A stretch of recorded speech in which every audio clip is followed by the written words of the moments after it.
Olá, meu amigo, minha amiga. Aqui quem vos fala é o teu irmão em Cristo, Francisco de Assis. Hoje nós estaremos realizando a terceira parte do nosso estudo sobre a vida e o momento missionário, a segunda viagem missionária de Paulo e Silas à cidade de Filipos. Na segunda parte do nosso estudo, nós terminamos falando da jovem que tinha um espírito de adivinhação, a qual foi a peça principal para que Paulo e Silas fossem presos. Fique conosco, participe desta terceira parte, que está muito forte o nosso estudo. A Bíblia, ela nos diz no capítulo 16 do livro de Atos, versículo 24, o qual, tendo recebido tal ordem, os lançou no cárcere interior e lhe segurou os pés ao madeiro ou ao tronco.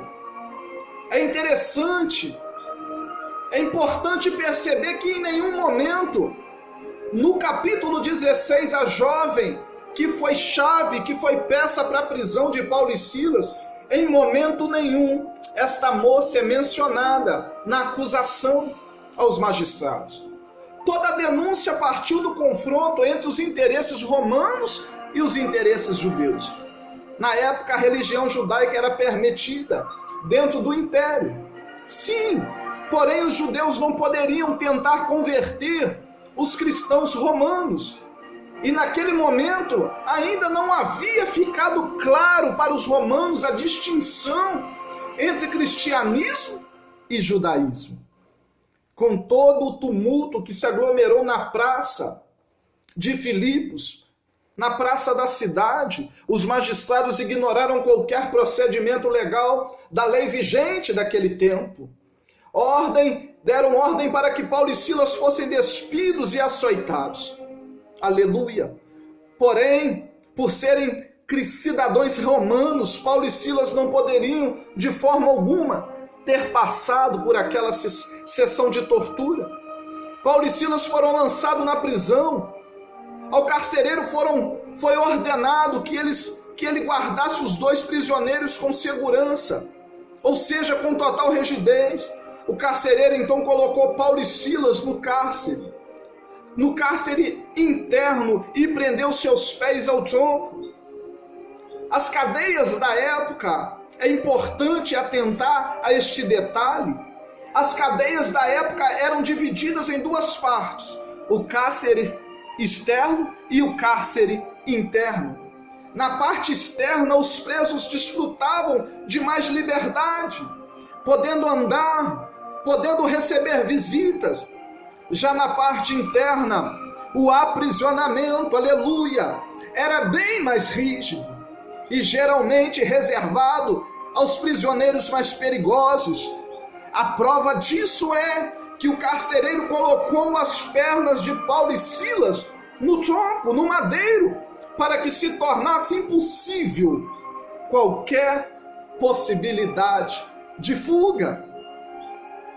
Aqui também devemos considerar que após uma sessão de açoites, os presos ficavam completamente, aleluia, debilitados, o que provavelmente, tenho eu certeza, era na ocasião a condição física de Paulo e Silas. A Bíblia diz que muitos foram os açoites, as agressões físicas, houve espancamento.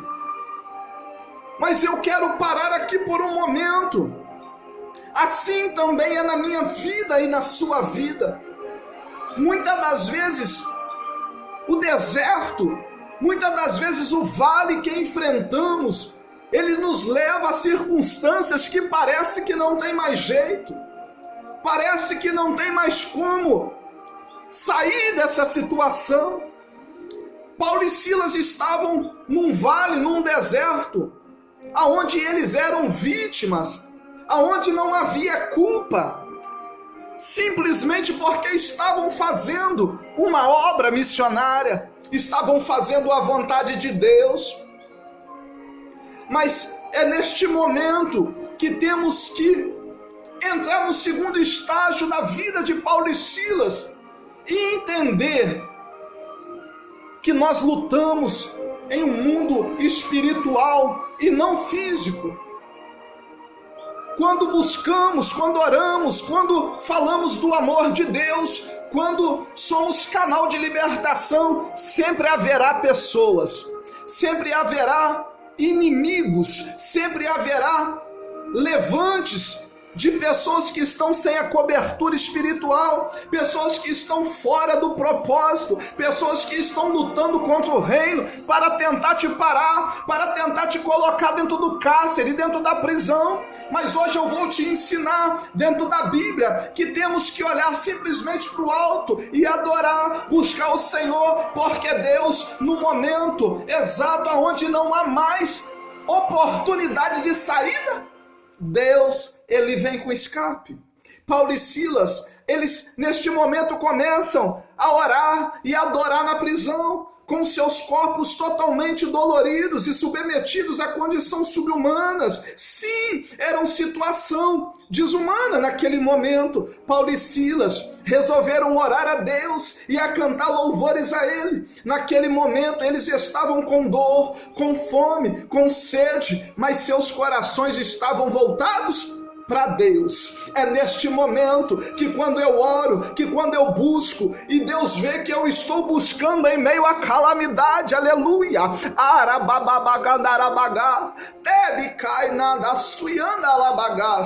é neste momento, que Deus vem e entra com providência.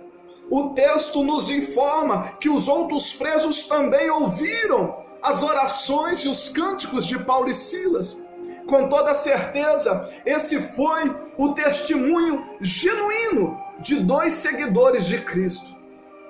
Eles olhando se o seu mestre Jesus sofreu calado no Calvário, naturalmente, seus discípulos entendiam que não tinha qualquer direito de reclamar.